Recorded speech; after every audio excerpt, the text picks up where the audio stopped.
On a day in February, AD 638, Caliph Omar entered Jerusalem atop a white camel. His garments were tattered and dirty, and the soldiers accompanying him were rugged in appearance. Yet their discipline was flawless. Walking beside him was Patriarch Sophronius, the chief magistrate of the newly surrendered city. Omar made his way directly to the site of the ancient Temple of Solomon, the very place from which the Prophet Muhammad was believed to have ascended into heaven.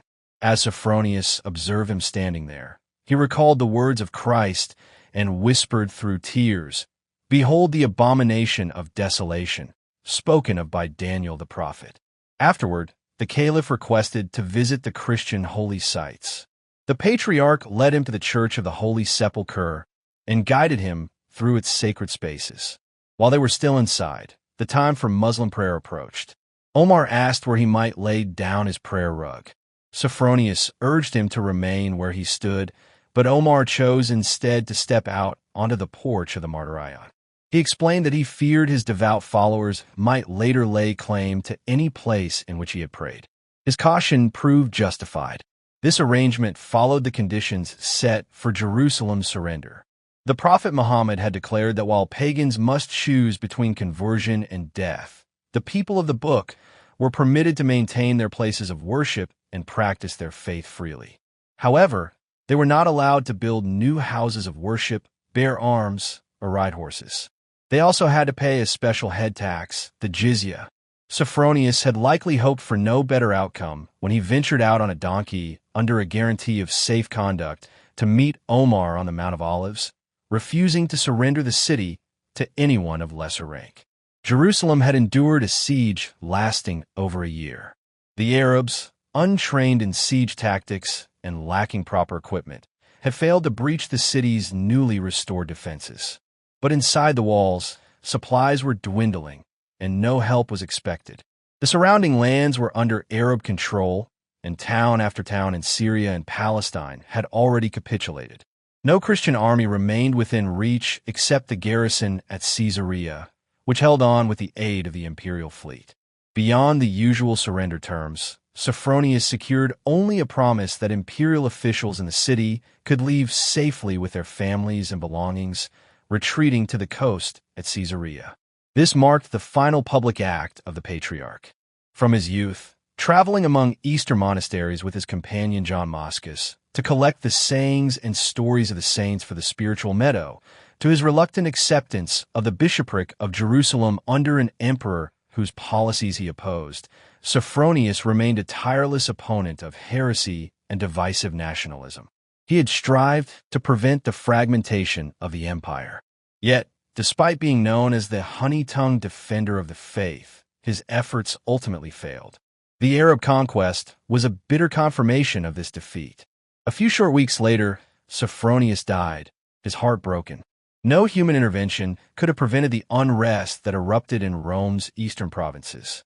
A long-standing, underlying tension between East and West had marked the history of the Roman Empire.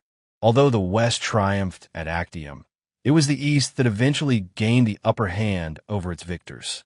Provinces like Egypt and Syria stood out as the wealthiest and most densely populated in the empire. They were the empire's industrial heartlands, their ships and trade, caravans managing the flow of goods from the East. Their level of cultural development surpassed that of the West, not only because of their ancient traditions, but also due to the cultural stimulation provided by their proximity to Rome's only true rival in civilization, the Sassanid Persian Empire. As time passed, the East's influence continued to rise. Eventually, Emperor Constantine the Great embraced an Eastern religion and relocated the imperial capital to Byzantium on the Bosphorus. In the following century, when internal decay left the empire vulnerable to barbarian invasions, the West collapsed, but the East endured. As new barbarian kingdoms emerged across Gaul, Spain, Africa, remote Britain, and ultimately Italy, the Roman emperor continued to govern the East from Constantinople.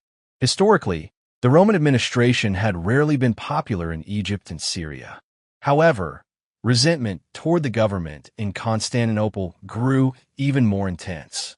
Much of this animosity stemmed from external factors. The economic decline of the West meant fewer markets for Syrian traders and Egyptian artisans. Ongoing wars with Persia disrupted the desert trade routes linking Antioch to the cities of Lebanon.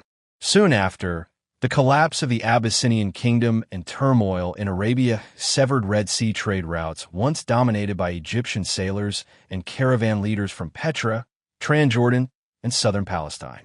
As Constantinople rose to become the empire's chief commercial hub, long-distance trade, encouraged by imperial diplomacy, shifted toward a more northerly path through the steppes of Central Asia. This shift was deeply resented by the merchants of Alexandria and Antioch, who felt increasingly overshadowed by the imperial capital. Their bitterness deepened as the government moved toward greater centralization. Local rights and freedoms were steadily reduced, while tax collection became more aggressive and burdensome than it had been under earlier Roman rule. This climate of discontent reignited Eastern nationalism, a force that never remained dormant for long. Religious conflict eventually brought this simmering struggle into the open. Under pagan emperors, local religious traditions were often tolerated. It was easy to incorporate regional deities into the Roman pantheon. Only the unwavering monotheism of Jews and Christians occasionally provoked persecution. However, Christian emperors could not afford such tolerance. Christianity, by nature, demands exclusivity, and the emperors saw it as a tool to unify their diverse subjects under a single spiritual and political order. Although Constantine was not deeply versed in theological matters, he tried to unify the church during a time when it was divided by the Arian controversy. 50 years later, Emperor Theodosius the Great went further, making religious conformity a cornerstone of imperial policy. But unity was elusive. The East embraced Christianity with great enthusiasm.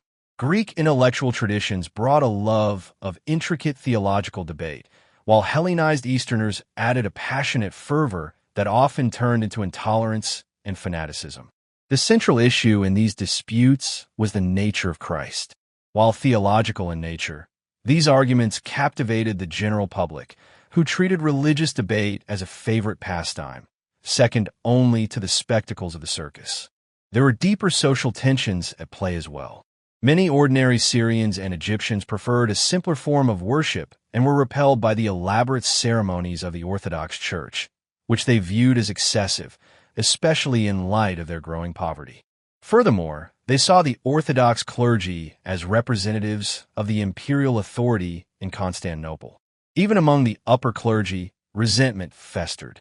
The patriarchs of Alexandria and Antioch were outraged to see the relatively new bishop of Constantinople elevated above them in rank.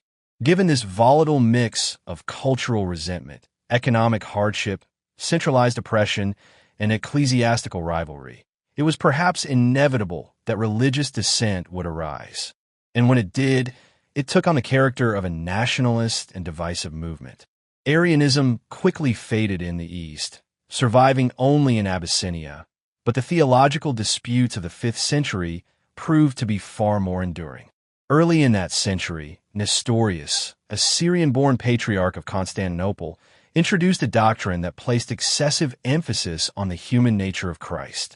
This line of thinking had long been favored by theologians of the Antiochene school, and Nestorius gained considerable support in northern Syria. However, his views were officially condemned as heresy at the Council of Ephesus in 431. As a result, numerous congregations in Syria broke away from the church. Outlawed within the Roman Empire, the Nestorians relocated their base to Mesopotamia, within the domain of the Persian king. From there, they focused their efforts on missionary work further east, reaching as far as India, Turkestan, and even China. Yet during the 6th and 7th centuries, they continued to maintain a presence in Syria and Egypt, primarily among merchants involved in Easter trade. The controversy surrounding Nestorianism eventually led to an even more divisive conflict. Triumphant over both the Antiochene theology and a rival patriarch of Constantinople, the theologians of Alexandria swung too far in the opposite direction. They advanced a doctrine that appeared to negate Christ's humanity altogether. This belief, initially proposed by a relatively obscure priest named Eutyches, came to be known as Monophysitism. In 451, it was condemned by the Council of Chalcedon, the fourth of the ecumenical councils. In response, the Monophysites severed ties with the main body of the Christian church. Most Egyptian Christians and a significant number of Syrian congregations sided with the Monophysites. The Armenian Church, whose representatives arrived too late to participate in the council's discussions, also rejected the council's decisions and aligned themselves with the Monophysite cause. Subsequent emperors made repeated efforts to heal the rift, seeking a theological formula that could reconcile the divisions and receive the endorsement of another ecumenical council. However, two major obstacles stood in their way. First, the dissenters were not eager to rejoin the church unless it was on terms that Orthodox leaders found unacceptable. Second, the Roman Church, led by the Pope, strongly opposed any compromise. Pope Leo I, believing it was the duty of the Bishop of Rome to define doctrine, dismissed the intricate theological debates that he struggled to grasp. He issued a straightforward and definitive declaration of orthodoxy, known as the Tome of Leo. Although the document did not address the complexities of the controversy, the Council of Chalcedon adopted it as the foundation for its conclusions. Pope Leo's position was simple and inflexible, leaving no room for nuanced interpretation. Any concession to the dissenters would have required rejecting the Pope's formula, thereby causing a break with Rome. For emperors with political ambitions in Italy or the Western world, such a schism was unacceptable. Trapped in this difficult position, the imperial administration failed to develop a clear or consistent strategy. Instead, it alternated between suppressing the heretics and attempting to win them over. Meanwhile, heretical movements grew stronger in the eastern provinces, bolstered by the resurgence of local nationalist sentiment among Eastern peoples. In addition to the Nestorians and Monophysites, another group in the East posed continual challenges to imperial authority: the Jewish communities. Jews were present in substantial numbers in many major cities across the region. While they faced legal restrictions and were occasionally subjected to violence or property damage during riots, they responded by exploiting any opportunity to harm the Christian population. With their significant financial resources and vast international connections, they were viewed as a persistent and potentially dangerous threat to the state. During the 6th century, conditions in the eastern provinces deteriorated further. Justinian's military campaigns in the west dragged on, draining resources and proving expensive.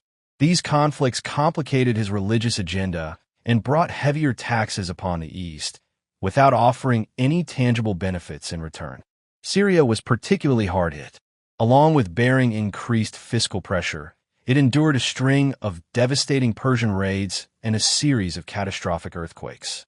Amid this turmoil, only the heretical movements seemed to thrive. In Syria, the Monophysite community was galvanized into a strong and organized church by Jacob Berdius of Edessa, with crucial support from Empress Theodora. From that point on, the Syrian Monophysites were commonly referred to as the Jacobites. In Egypt, the Monophysites made up nearly the entire native population.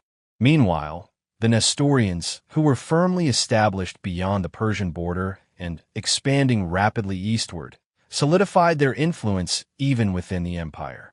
Outside of Palestine's urban centers, Orthodox Christians became a minority. Derisively called the Melkites, they owed their survival to the strength and authority of the imperial government. In 602, a centurion named Phocas seized control of the imperial throne. His reign was marked by brutality and mismanagement. While Constantinople suffered under his tyrannical rule, the provinces descended into chaos, with civil unrest fueled by the rivalries of urban circus factions and deepening divisions among religious sections. In Antioch, the Jacobite and Nestorian patriarchs openly convened a joint council to coordinate efforts against the Orthodox Church. Phocas retaliated by dispatching a military force that massacred large numbers of heretics, aided enthusiastically by the local Jewish population. However, 2 years later, the Jews themselves revolted and executed the Orthodox patriarch of the city in a violent uprising. In 610, Phocas was overthrown by Heraclius, a young nobleman of Armenian heritage and the son of Africa's provincial governor. That same year, the Persian king Khosrows II launched a full-scale invasion aimed at dismantling the empire. The ensuing conflict lasted 19 years. For the first 12 years, the empire was forced into a defensive stance. One Persian army swept across Anatolia, while another overran Syria. Antioch was captured in 611, followed by Damascus in 613. In the spring of 614, Persian general Sharbaraz advanced into Palestine, plundering the countryside and setting churches ablaze. The only church spared was the Church of the Nativity in Bethlehem, due to a mosaic above its entrance that portrayed the Magi in traditional Persian attire. On April 15th, Sharbaraz laid siege to Jerusalem. Although Patriarch Zacharias was ready to surrender the city peacefully to prevent bloodshed, the Christian citizens refused to concede. On May 5th, with the assistance of Jews from within the city, the Persians breached the defenses. What followed was a scene of immense horror. With homes and churches engulfed in flames, Christians were slaughtered indiscriminately. Reports claimed 60,000 were killed, and an additional 35,000 were enslaved. The city's sacred relics, including the true cross and the instruments associated with the Passion, had been concealed but were eventually discovered. They were taken, along with Patriarch Zacharias, and sent east as a tribute to the Christian queen of Persia, Miriam, who was an Nestorian. The destruction inflicted on Jerusalem and its surrounding areas was so extensive that even centuries later, the region had yet to fully recover. 3 years after their conquest of Jerusalem, the Persian forces advanced into Egypt and swiftly secured control within a year. Meanwhile, their northern campaigns brought them all the way to the Bosphorus. The loss of Jerusalem sent shockwaves through the Christian world. The involvement of the Jewish population in the city's fall left a lasting mark, with memories of their role remaining bitter and unforgiven. The conflict with Persia increasingly took on the character of a religious war. When Emperor Heraclius finally gained the strength to counterattack in 622, he dedicated himself and his army to God, embarking on a campaign as a Christian warrior against the forces of darkness. Later generations would regard him as a precursor to the Crusaders. Indeed, William of Tyre, in his History of the Crusades written centuries later, included the Persian conflict in his account. In fact, the old French translation of his work was titled The Book of Heraclius. Heraclius's campaign ultimately proved victorious. After numerous setbacks and moments of despair, he delivered a decisive blow to the Persians at the Battle of Nineveh in December 627. In early 628, King Khosrows was assassinated, and his successor sought peace. Although formal peace was not concluded until the following year, the empire eventually regained its lost territories. In August, Heraclius returned to Constantinople in triumph. The next spring, he traveled south to receive the Holy Cross and ceremoniously returned it to Jerusalem. Interestingly, under Persian rule, Eastern Christians had not suffered greatly. Khosrows, after initially supporting the Jews, had soon turned against them and expelled them from Jerusalem. While his court favored the Nestorians, he maintained an official policy of tolerance toward both the Monophysites and the Orthodox. Their churches were rebuilt and restored, and he even sponsored a council in his capital, Ctesiphon, aimed at reconciling the different Christian sects.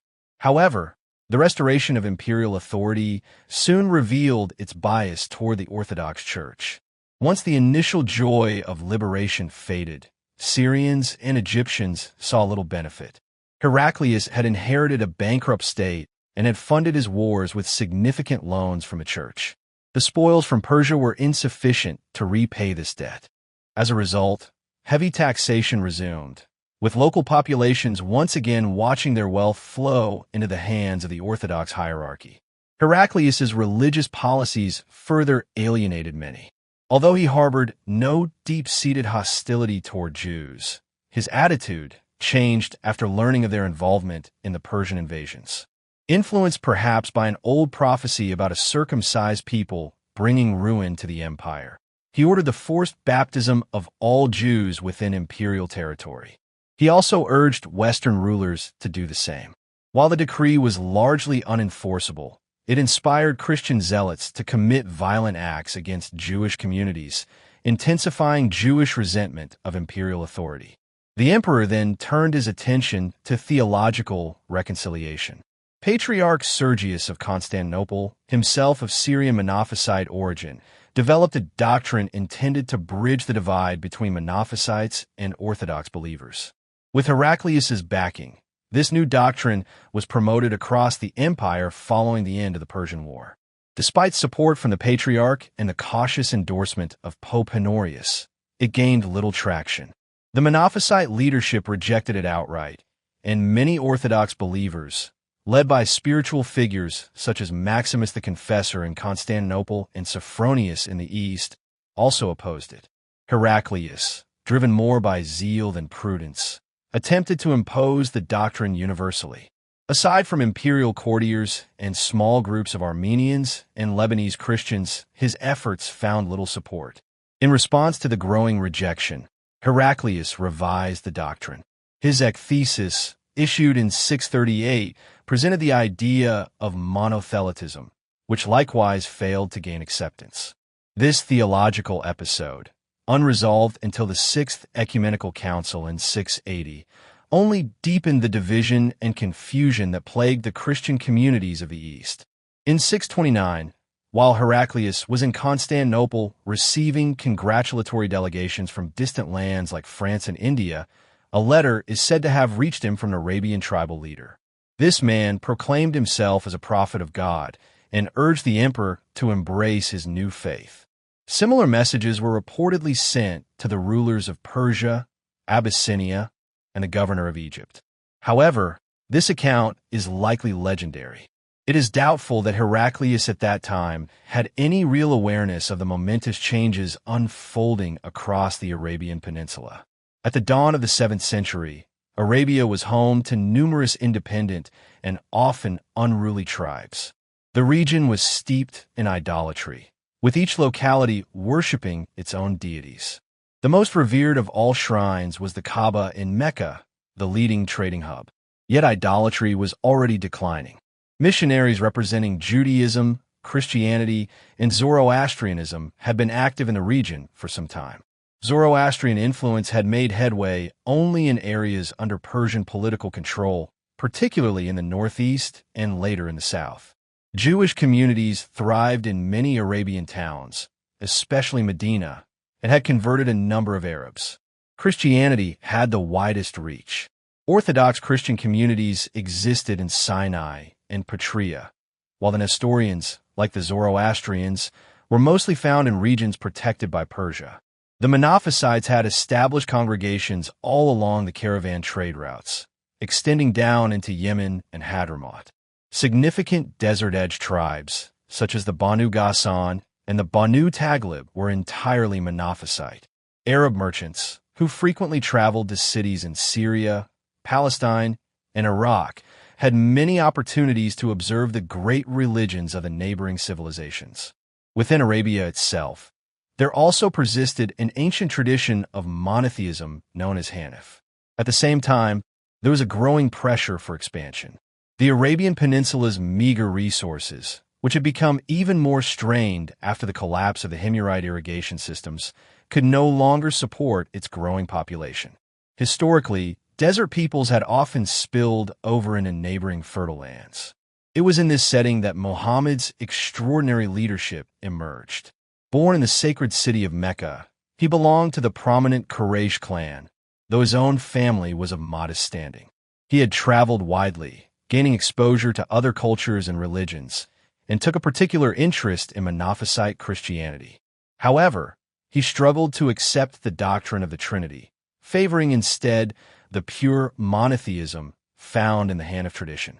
The faith he developed did not completely reject Christianity, but instead offered a revised and simplified version that his fellow Arabs could more readily embrace. Muhammad's rise as a spiritual leader stemmed from his deep understanding of his people. Though intellectually far ahead of his peers, he shared their mindset, values, and instincts. His remarkable political acumen only enhanced his influence. Thanks to this blend of insight and skill, within a decade, he built an empire from nothing. When the Hijra occurred in 622, his support base was limited to his household and a small group of loyal followers. By the time of his death in 632, he had united Arabia under his rule, and his armies were already moving beyond its borders. The sudden ascent of charismatic leaders is not rare in the East, but their dominance often fades just as quickly. Muhammad, however, established a lasting system, anchored by the Quran. The Quran, believed by Muslims to be the divine word revealed through the Prophet, not only contains spiritual guidance and stories, but also offers a comprehensive framework for daily life, governance, and law. It was straightforward enough to be accepted by Muhammad's contemporaries and flexible enough to guide the vast empire his successors would create. Islam's enduring strength lay in its clarity: one God in heaven, one earthly ruler, and one unifying law, the Quran. Unlike Christianity, which preached peace yet often failed to realize it, Islam made no apologies for its militant approach. Even during the lifetime of the Prophet, Islamic forces had already begun targeting the Roman Empire's provinces, conducting small, largely unsuccessful raids into Palestine.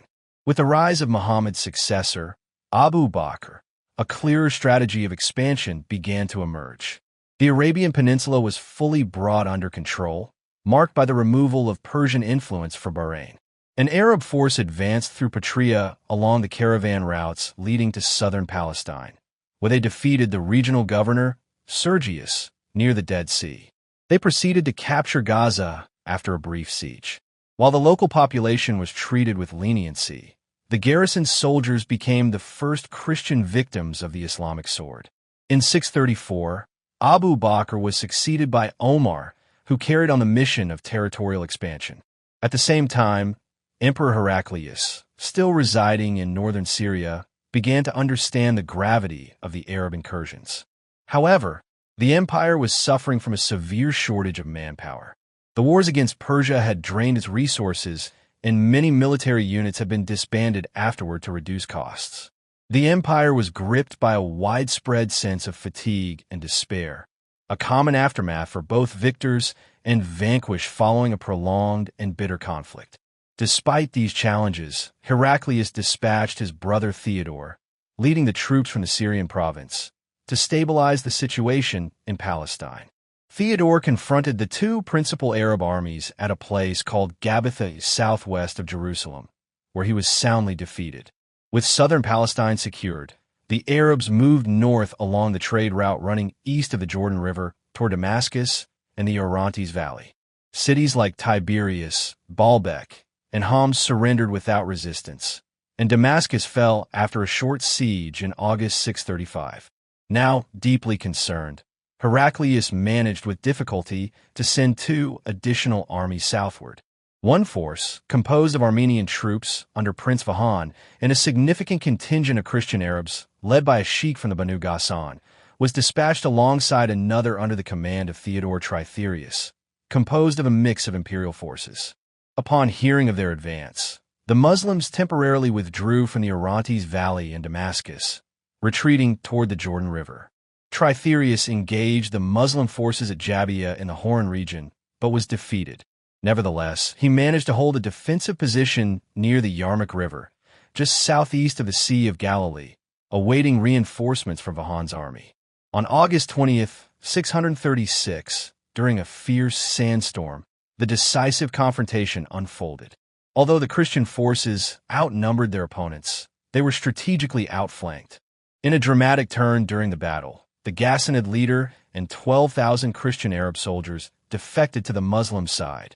Their allegiance to Monophysitism, their deep resentment toward Heraclius, and months of unpaid wages had made betrayal an easy choice.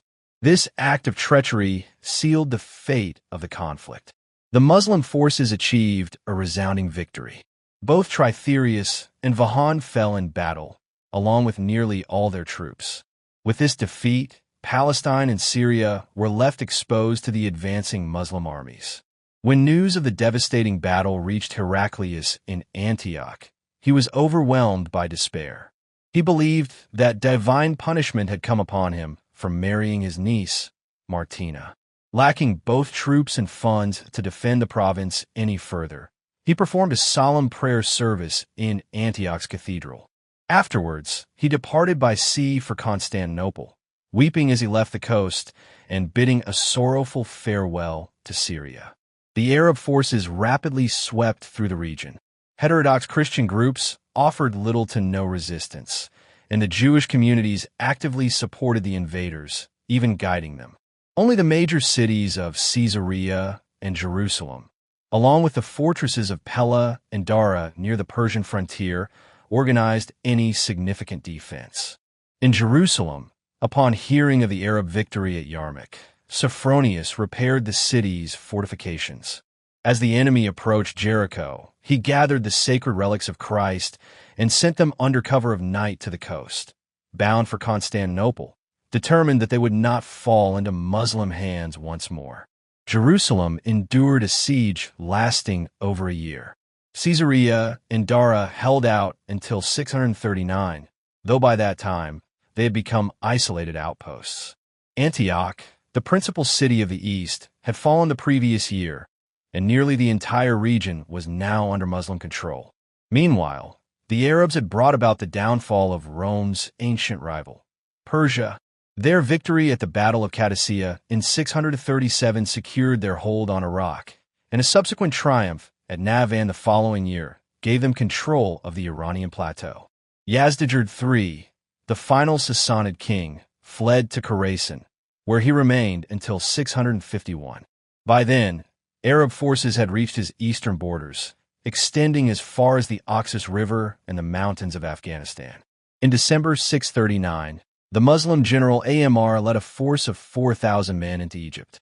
Since the end of Persian rule, Egypt had suffered from disorganized administration. Its current governor, Patriarch Cyrus of Alexandria, was both politically inept and morally compromised.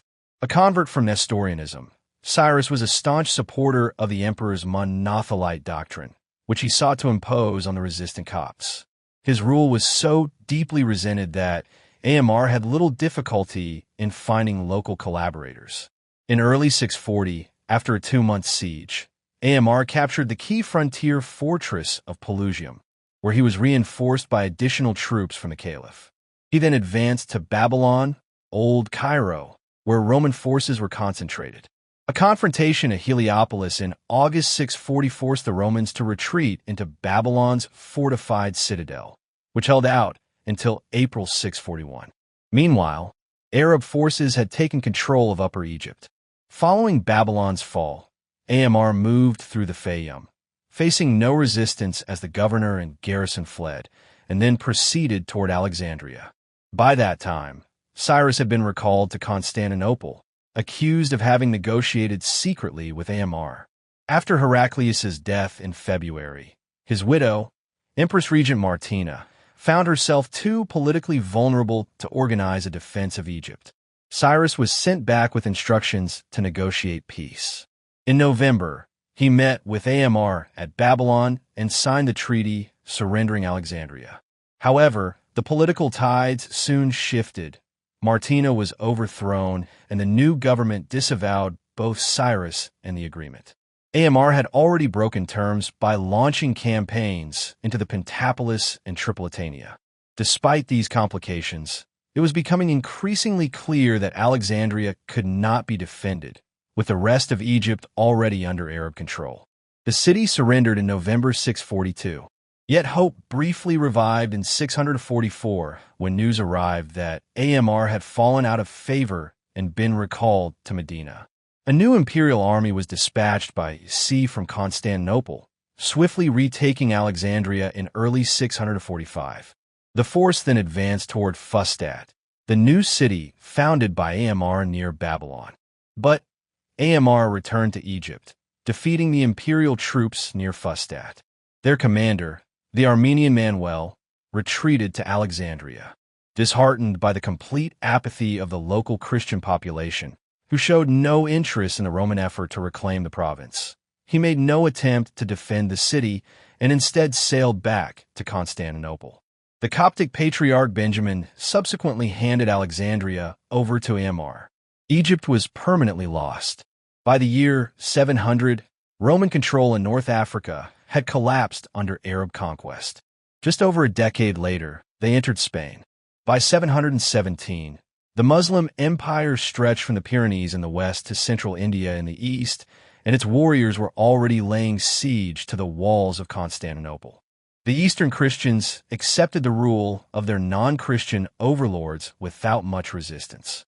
The idea that Byzantium might rise again, as it once did against the Persians, to reclaim the holy sites now seemed unrealistic. The Arabs, unlike the Persians, quickly built a powerful navy based in Alexandria, which allowed them to seize control of the seas from the Byzantines. On land, they maintained the upper hand for nearly 300 years. There seemed to be little hope of salvation coming from the Christian princes of Europe. Moreover, not all Christian groups would have welcomed such intervention. For many heretical sects, the arrival of new rulers brought relief and even joy. The Jacobite Patriarch of Antioch, Michael the Syrian, writing 5 centuries later during the era of the Latin kingdoms, recalled the long-standing belief of his people that God, in his power, raised up the children of Ishmael from the south to free them from Roman rule. He described this deliverance as a great blessing. Similar views were expressed by the Nestorians. An anonymous Nestorian chronicler even wrote that Christians rejoiced under Arab rule, praying for its success and prosperity. The Coptic Christians of Egypt were more reserved in their praise. Their criticism focused less on the Arab religion or people and more on the harshness and deceit of the general Omar, whose governance was marked by cruelty and excessive demands. Even the Orthodox Christians, once they realized that the feared persecution would not come and that the taxes under Muslim rule were lighter than those of Byzantine rule, showed little desire to resist. A few highland tribes, such as the Mardawites of Lebanon and the Taurus Mountains, continued to fight. The Arab conquest ultimately solidified the status of the Eastern churches in their existing roles. Unlike the Christian Byzantine Empire, which had tried to enforce religious conformity across its population, the Arabs were willing to tolerate religious minorities, much like the Persians before them, as long as they belonged to the people of the book. Christians, along with Jews and Zoroastrians, were given the status of dhimmis, or protected peoples. Their religious freedom was secured through the payment of the jizya, initially a personal tax, but later seen as a substitute for military service. Another tax, the carriage, was imposed on land. Each religious community, or millet, operated with a degree of autonomy under its own spiritual leader, who was responsible for the community's conduct before the caliph's authorities. Each group was allowed to keep the places of worship they possessed at the time of the conquest. However, not all rules were strictly enforced. Muslims did appropriate some major churches, such as the Great Cathedral of St. John in Damascus, and many churches and synagogues were periodically destroyed. Still, numerous new ones were also constructed. Later Islamic scholars permitted the dhimmis to build their places of worship, so long as these structures were not taller than Muslim buildings and their religious sounds did not reach Muslim ears. Nonetheless, strict regulations remained. Dhimmis were required to wear distinctive clothing, were forbidden to ride horses, and could not publicly challenge Islamic customs. They were also prohibited from attempting to convert Muslims, marrying Muslim women, or speaking disrespectfully of Islam. Loyalty to the state was a constant expectation. The millet system introduced a different perspective on the idea of nationality. In the Eastern world, nationalism had not traditionally been rooted in race, but rather in shared cultural heritage, geographic location, and economic interests. Under this new system, religious affiliation came to replace national identity. For instance, an Egyptian would not consider himself primarily as a citizen of Egypt, but rather as a Muslim, a Copt, or an Orthodox Christian, depending on his faith. His primary loyalty was to his religion or to his millet, This system favored the Orthodox Christians over the so-called heretical sections. They were still referred to as Melkites, or the emperor's people, and they continued to see themselves that way. Even though they were forced by circumstance to live under non-Christian rulers and follow their laws, they still regarded the Byzantine emperor as God's representative on earth and their true sovereign. Saint John of Damascus, who held a government post under the Caliph, always addressed the emperor as his lord and master, despite theological disagreements, referring to the Caliph merely as the Emir. Similarly, Eastern patriarchs writing to Emperor Theophilus in the 9th century, though living under Muslim rule, continued to acknowledge the emperor in these respectful terms. The Byzantine emperors embraced this role. While they had no administrative control over Muslim territories, nor did the Patriarch of Constantinople hold authority over his Eastern counterparts, the emperors still considered it their duty to care for the Orthodox living beyond their borders. In matters of war and diplomacy with the caliphs, the welfare of these Christians was always kept in mind. This was not a matter of direct governance, but rather a powerful and emotional expression of the belief that Christendom remained united and that the emperors symbolized that unity. In contrast, the heretical churches lacked any secular protector. They depended entirely on the favor of the caliph, which limited their influence and reduced their standing. Many of these sects had originally split from Orthodox doctrine in an effort to simplify Christianity for local believers. Islam, bearing many similarities to Christianity and enjoying the advantage of being the religion of the new ruling elite, became an appealing alternative to many of them. Although we have no exact records of how many Christians converted to Islam, it is clear that most converts came from the heretical groups rather than from the Orthodox Church. Within 100 years of the Arab Conquest, Syria had become mostly Muslim, though the Orthodox population remained relatively stable. In Egypt, the Copts retained their presence a bit longer due to their wealth, but they too steadily lost ground. Ironically, while the millet system helped preserve the heretical communities, it also made reconciliation and reunification with the Orthodox Church practically impossible. The spread of Islam in Syria and Palestine did not result from a massive migration of Arabs from the desert. The conquering armies were relatively small and primarily established a ruling military elite over the local populations. The demographic makeup of the region remained largely unchanged. Regardless of whether the local people converted to Islam or remained Christian, they gradually adopted Arabic as their common language. Today we refer to their descendants as Arabs, but in reality, they were a mix of many ancient peoples. Arameans had also slowly settled in the area over centuries. Among them were Jews who had joined the early Christian church, such as the first apostles. Only the Jews who continued practicing their religion maintained a clear ethnic identity, though even their lineage had been somewhat diluted over time. In Egypt, the population was more ethnically Hamitic, but it too became more mixed due to intermarriage with Syrians, desert tribes, people from the Upper Nile, and others from across the Mediterranean region. Arab settlement naturally became most concentrated in areas close to the desert and in the cities located along key caravan routes bordering it. With the decline of Mediterranean sea trade that followed the Arab conquest, these inland cities rose in significance, surpassing the Hellenistic cities situated nearer the coast. Alexandria was the only major Mediterranean port the Arabs continued to maintain. There, as well as in the Hellenistic cities of Syria, Christian communities remained strong, likely still outnumbering the Muslims. A similar pattern appeared in rural Syria.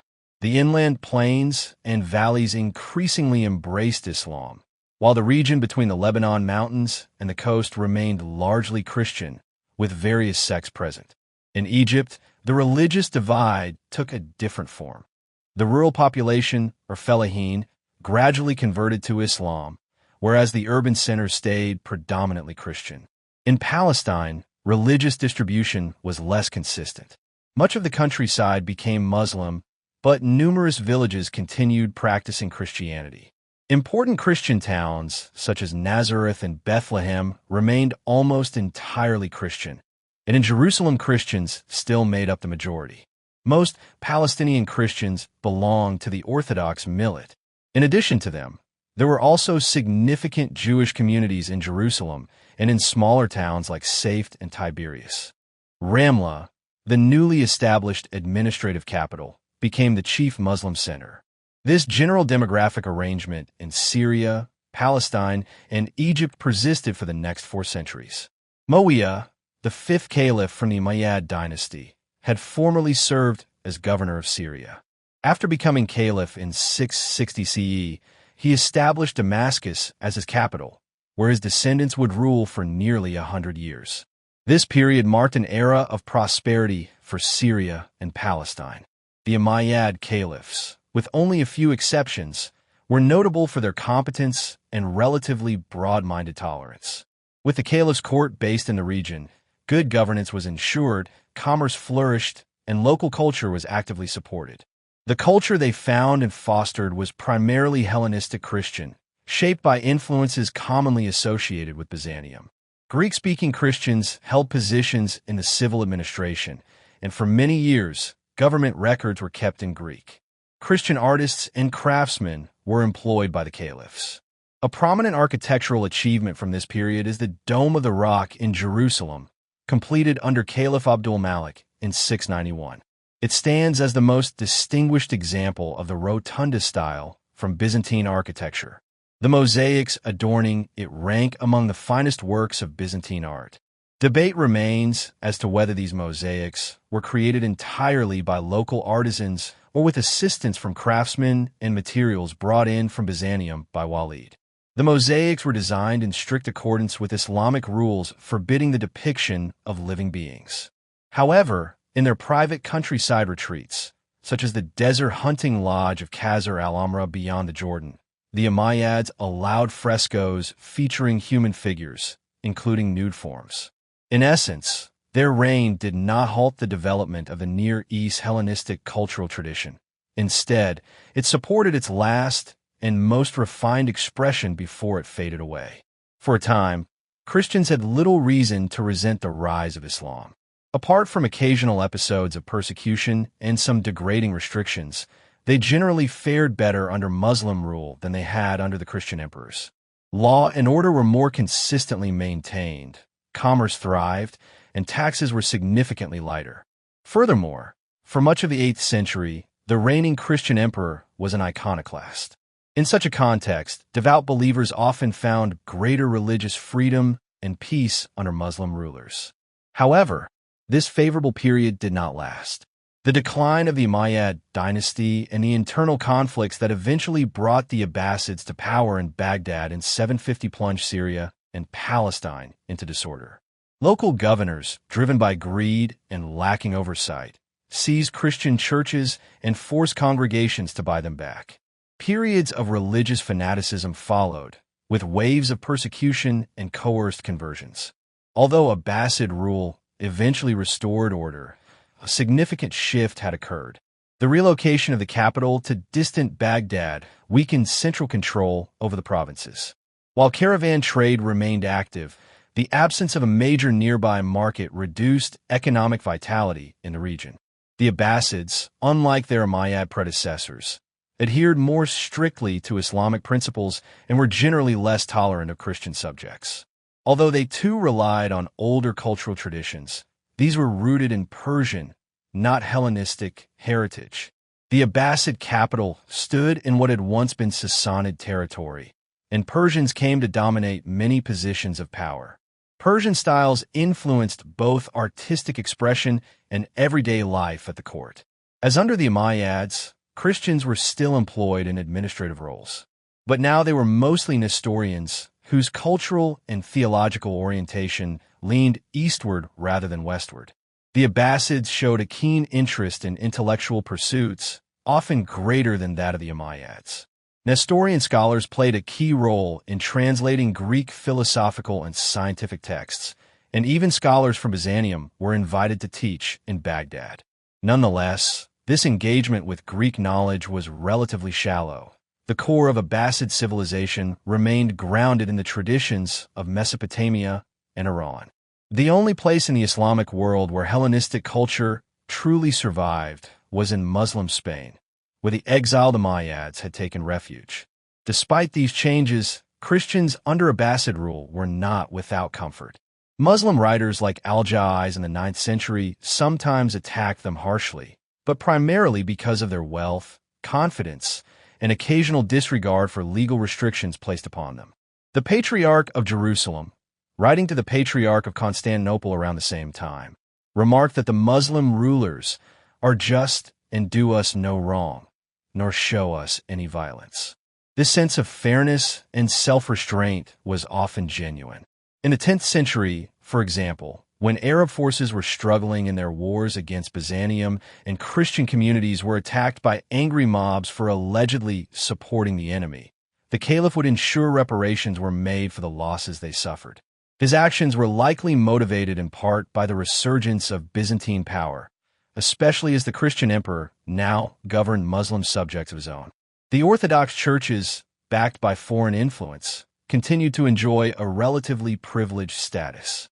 In the early 10th century, the Nestorian leader Abraham III, during a dispute with the Orthodox Patriarch of Antioch, told the Grand Vizier that we Nestorians are loyal friends of the Arabs and pray for their victories, emphasizing that they had no allegiance to any foreign king, unlike the Greeks, whose rulers were in constant conflict with the Arabs.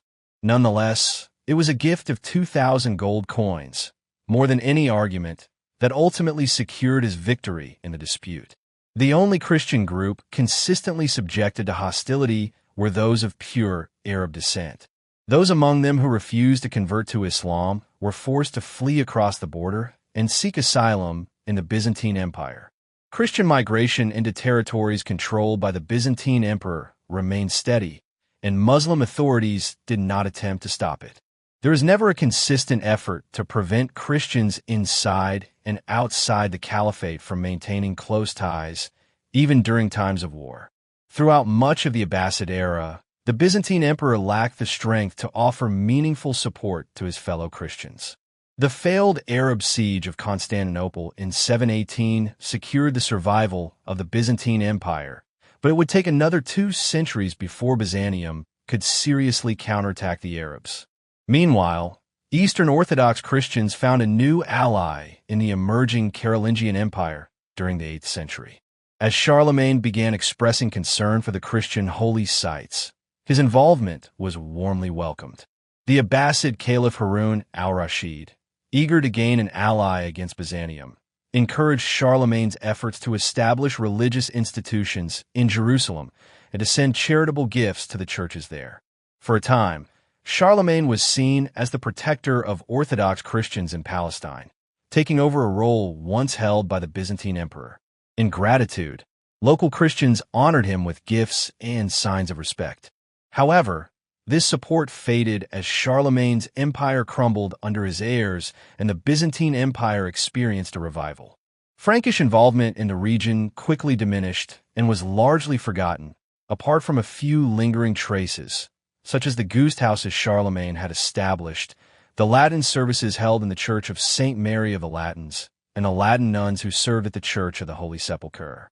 Still, in Western Europe, the memory of this episode endured.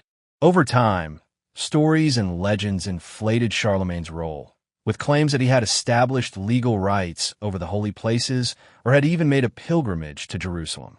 For future generations of Franks, their claim to authority in Jerusalem seemed both legitimate and divinely endorsed. Eastern Christians, however, were more concerned with the resurgence of Byzantine strength. In the early 9th century, the empire remained largely defensive, having lost territories like Sicily and Crete to Muslim forces. Arab raids into the heart of Asia Minor were a regular occurrence. By the middle of the century, thanks to the prudent fiscal policies of Empress Theodora, the Byzantine navy was restored and rearmed, allowing the empire to reclaim control over southern Italy and Dalmatia. In the early 10th century, the Abbasid Caliphate began to collapse rapidly. Regional powers, such as the Hamdanids in Mosul and Aleppo, and the Ikhshidids in Egypt emerged. The Hamdanids were skilled warriors and devout Muslims, briefly acting as a barrier to Byzantine expansion. However, their involvement in internal conflicts only hastened the decline of Muslim power.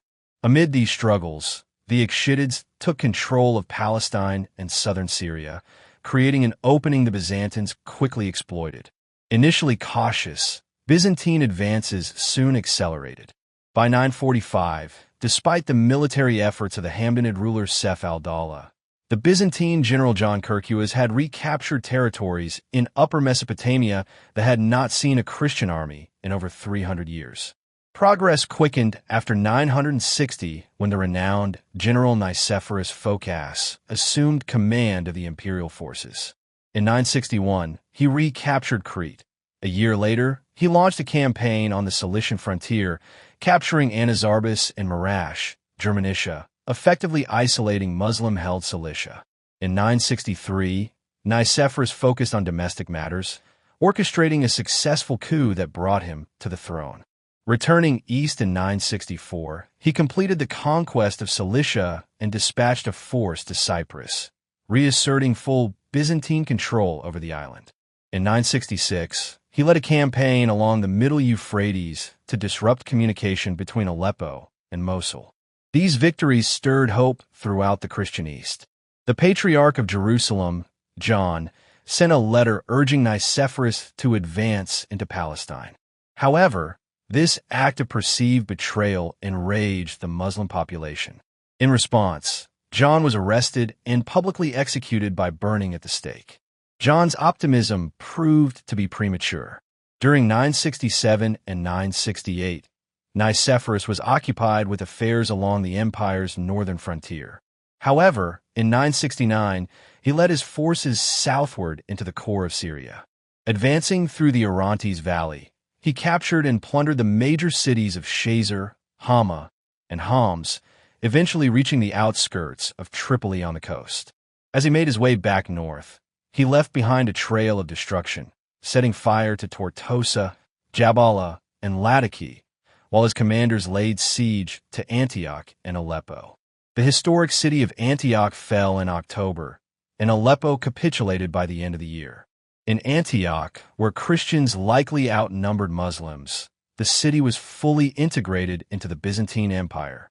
It appears that the Muslim population was forced to leave the area.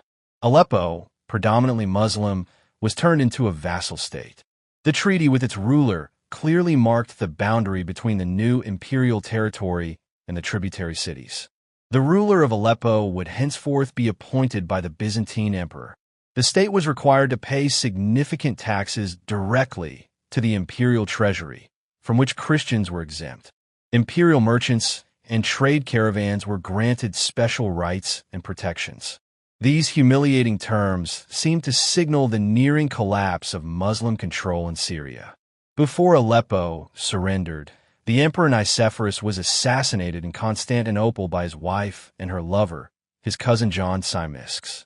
Despite his military successes, Nicephorus was a stern and unpopular figure, disliked for his harsh taxation, corruption, and conflicts with the church. John, already renowned as a skilled general, had no trouble ascending to the throne. He reconciled with the church by distancing himself from his imperial mistress. However, a war with Bulgaria kept him occupied in Europe for the next 4 years. During this time, Islam experienced a resurgence under the Fatimid dynasty, which gained control over Egypt and southern Syria and even attempted to retake Antioch in 971. By 974, John was finally able to focus on the Eastern Front. That autumn, he launched a campaign into eastern Mesopotamia, capturing Nisibin and subduing Mosul, even briefly considering a bold march toward Baghdad. Yet he recognized that the Fatimids posed a greater threat than the Abbasids, and in the spring he redirected his efforts toward Syria. Following the same path that Nicephorus had taken 6 years earlier, John advanced through the Orontes Valley. Homs surrendered without resistance. Baalbek was taken by force, and Damascus offered tribute and pledged allegiance.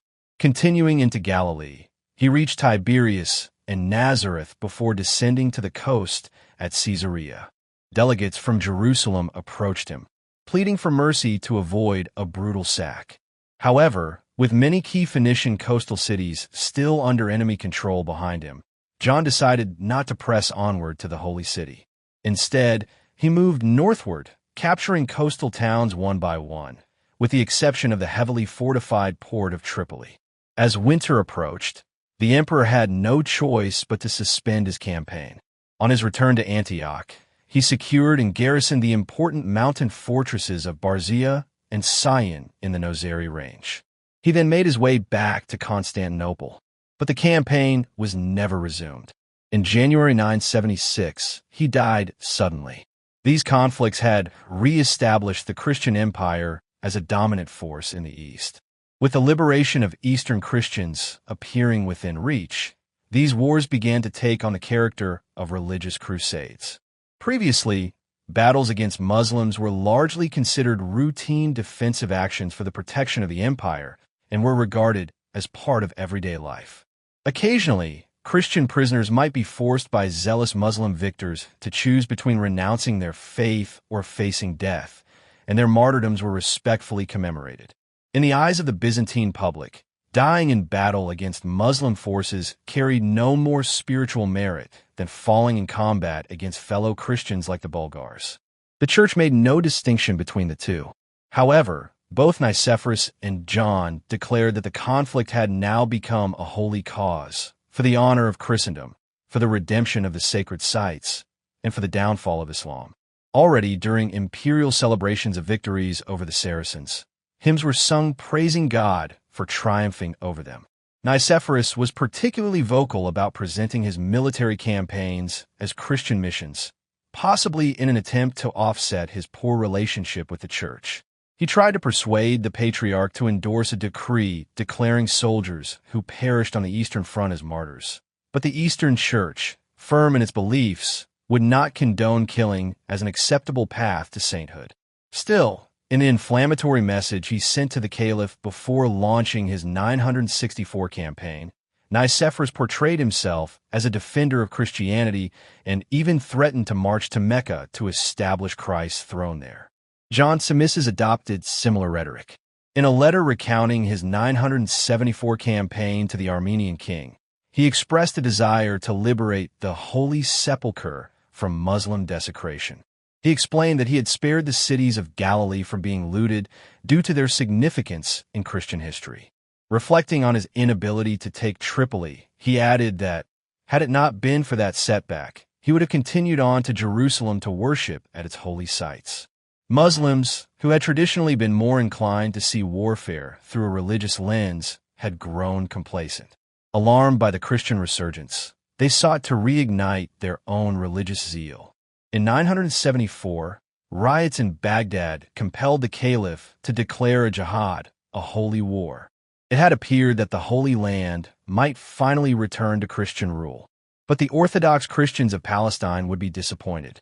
John's successor, Basil II, never had the chance to resume the southern campaigns. His reign was dominated by internal strife and a prolonged war with the Bulgarians, which demanded his full attention. Basil managed to visit Syria only twice. In 995, he reaffirmed Byzantine authority over Aleppo, and in 999, he led an expedition as far south as Tripoli. By 1001, he concluded that further expansion in the region would be futile. A 10-year truce was negotiated with the Fatimid Caliph, initiating a peace that would remain mostly undisturbed for more than 50 years. The frontier between the two empires was established, running from the Mediterranean coast between Banyas and Tortosa to the Orontes River just south of Caesarea Shazer. Though Aleppo remained nominally under Byzantine influence, the rise of the Murtisite dynasty in 1023 brought de facto independence. In 1030, the emir of Aleppo decisively defeated a Byzantine force. However, this loss was offset the following year when Edessa was successfully incorporated into the Byzantine Empire. The peace agreement was mutually beneficial for both the Byzantine Empire and the Fatimid Caliphate, as both powers were alarmed by the resurgence of the Abbasid Caliphate, now bolstered by Turkish adventurers from Central Asia. The Fatimid ruler, recognized by the Shia Muslims as the rightful caliph, could not risk a renewed assertion of Abbasid authority. Meanwhile, Byzantium regarded its eastern frontier as more vulnerable than the southern one. This fear of Turkish incursions prompted Basil II to annex the nearby Armenian provinces and eventually absorb the southeastern principality of Vaspurakan. His successors continued this strategy, and in 1045, the king of Ani, the primary Armenian ruler, surrendered his kingdom to the empire. The last remaining independent Armenian territory, the Principality of Kars, was integrated into the empire in 1064. The motivation behind these annexations was largely strategic. Past experience had shown that the Armenian nobility could not be trusted. Despite their shared Christian faith and mutual opposition to Muslim conquest, the Armenians were deemed heretics by Orthodox standards and often harbored greater animosity toward Byzantium than toward Muslim powers. Although cultural exchange and trade flourished, and many Armenians rose to prominence within the Byzantine administration, deep-rooted hostility persisted. Given Armenia's geographic position, it provided a direct route into Asia Minor. It would have been unwise for Byzantine military planners to leave such a vulnerable area beyond their control. However, from a political standpoint, the decision was less prudent. The Armenians deeply resented imperial rule. Though Byzantine troops guarded the frontiers, the internal population remained dissatisfied and potentially disloyal. Without their traditional local leadership, many Armenians became rootless and contributed to growing unrest within the empire. More far-sighted leaders might have avoided triggering the Armenian question, which introduced a disruptive and discontented minority into the empire's social fabric. While northern Syria had come under Christian rule, the Christians living in southern Syria and Palestine generally tolerated Fatimid governance. They experienced only one brief period of persecution under Caliph Hakim. Ironically, Hakim was the son of a Christian mother and had been largely raised under Christian influence. Yet around 1004, he turned sharply against his early upbringing. For the next decade, despite Byzantine protests, he issued harsh edicts targeting Christians. In 1009, he ordered the demolition of the Church of the Holy Sepulchre, declaring that the annual miracle of the Holy Fire, celebrated there on Easter Eve, was nothing more than a deceitful illusion. By 1014, approximately 30,000 churches had been burned or looted, and many Christians, fearing for their lives, outwardly converted to Islam. The Jewish population also suffered similar treatment. However, it's important to note that Muslims were equally subject to the caliph's unpredictable persecution. Despite his oppressive measures, Hakim continued to employ Christian officials. In 1013, perhaps to appease the emperor, he permitted Christians to emigrate into Byzantine territory. The persecution ended when Hakim began to believe he was divine. In 1016, this claim was publicly affirmed by his associate Durazzi. Muslim outrage over this blasphemy far exceeded any previous Christian or Jewish distress. Hakim, now alienating Muslims, banned the Ramadan fast and the pilgrimage to Mecca while offering greater freedoms to Christians and Jews. In 1017, full religious freedom was restored. Around 6,000 of the recently converted Christians returned to their faith. In 1020, churches had their properties returned, including materials taken during their destruction, and the rule requiring distinctive clothing for Christians and Jews was abolished. Yet by this time, Muslim resentment against Hakim had reached its peak. Durazzi fled to Lebanon and founded the religious sect later known as the Druze, named after him. As for Hakim, he vanished in 1021, likely assassinated by his ambitious sister, Sid al-Mulk. His disappearance remains a mystery to this day. The Druze continue to believe that he will one day return. Following his death, control of Palestine briefly passed to Salih ibn Mirdas, the emir of Aleppo. However, by 1029, Fatimid rule had been fully re-established. As early as 1027, a treaty had been signed that granted Emperor Constantine VIII permission to oversee the restoration of the Church of the Holy Sepulchre. This agreement also allowed former apostates to return to Christianity without facing punishment. The treaty was renewed in 1036, though the actual reconstruction of the church was not undertaken until nearly a decade later. during the reign of Emperor Constantine IX. Imperial officials traveled freely to Jerusalem to supervise the project. Their presence was so prominent that it stirred resentment among Muslim residents and visitors, who felt that Christians had effectively taken over the city. The number of Byzantines in Jerusalem's streets led to widespread rumors among Muslims that the emperor himself had arrived. Meanwhile, a thriving colony of Amalfitan merchants operated in the city under the Caliph's protection. These merchants declared their allegiance to the emperor in hopes of securing the benefits extended to his subjects. The strength of the Byzantine Empire served as a shield for local Christians. In 1047, the Persian traveler Nasir Khusro recorded seeing many Greek merchant ships docked in Tripoli's harbor and noted the local population's anxiety over a possible attack from the Byzantine navy. By the mid-11th century, Christians in Palestine were enjoying a period of relative prosperity and peace. Muslim authorities exercised a tolerant approach, and the Byzantine emperor remained attentive to their welfare. Trade between Palestine and Christian nations overseas flourished, and Jerusalem benefited immensely from the sympathy, wealth, and increasing number of pilgrims arriving from the West. The longing to go on a pilgrimage is deeply embedded in human nature. Standing in the places once walked by those we hold in reverence, seeing the very locations where they were born, lived, and died, offers us a sense of mystical connection and serves as a tangible tribute to their memory.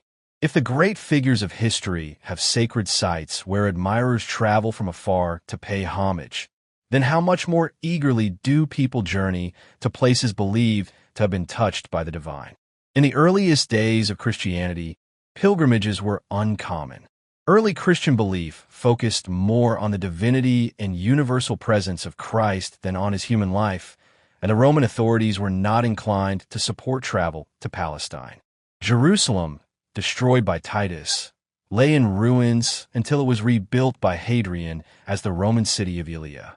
Yet, Christians never forgot the sacred landscape where Christ's life unfolded. Their deep respect for the site of Calvary was so well known that Hadrian intentionally built a temple to Venus Capitolina on that very spot. By the 3rd century, the cave at Bethlehem was already familiar to many Christians. Devotees also traveled to the Mount of Olives, the Garden of Gethsemane, and the site of the Ascension. Visiting these sacred locations for prayer and spiritual reward had already become a part of Christian devotion. As Christianity gained prominence, pilgrimages became more common. Emperor Constantine, in embracing the faith, supported its expansion. His mother, Empress Helena, embarked on a journey to Palestine to uncover Calvary and locate relics from the Passion of Christ. Her discoveries were honored by Constantine, who commissioned the construction of a church on the site. That church, despite centuries of change, remains the central shrine of Christianity, the Church of the Holy Sepulchre. Pilgrims quickly began traveling to the places Helena had explored. While many left no records of their journeys, we know that by the year 333, even before the completion of Helena's excavations, a traveler from Bordeaux made his way to Palestine and documented his trip. Soon after, a determined woman recorded her pilgrimage through the Holy Land. Toward the end of the 4th century, one of the great Latin Church fathers, Saint Jerome, settled in Palestine, drawing with him a group of wealthy and noble women who had once studied under him in Italy. From his cell in Bethlehem, he welcomed a steady stream of visitors who came to honor him after visiting the sacred sites.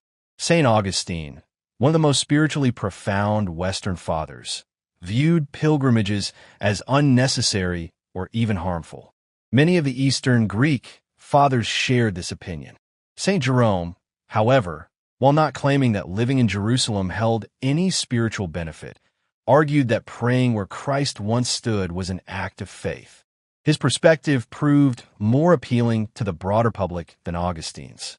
As a result, pilgrimages increased, receiving encouragement from church and imperial authorities alike. By the early 5th century, it was said that Jerusalem and its surroundings hosted as many as 200 monasteries and guesthouses built to accommodate pilgrims. By the middle of the 5th century, the early enthusiasm for Jerusalem reached its peak. Empress Eudocia daughter of a pagan philosopher from Athens, chose to settle in Jerusalem after a troubled life at the imperial court. Accompanied by devout members of the Byzantine aristocracy, she immersed herself in religious pursuits. Between composing hymns, she became an active supporter of the growing trend of relic collection. She helped lay the foundation for Constantinople's famed relic collection by sending there what was believed to be a portrait of the Virgin Mary, painted by Saint Luke. Her actions inspired not only pilgrims from Constantinople, but also from the West. For centuries, the luxuries of the material world had flowed from the East. Now, religious treasures began to follow the same path. Christianity had its roots in the East, and most of the early saints and martyrs came from that region.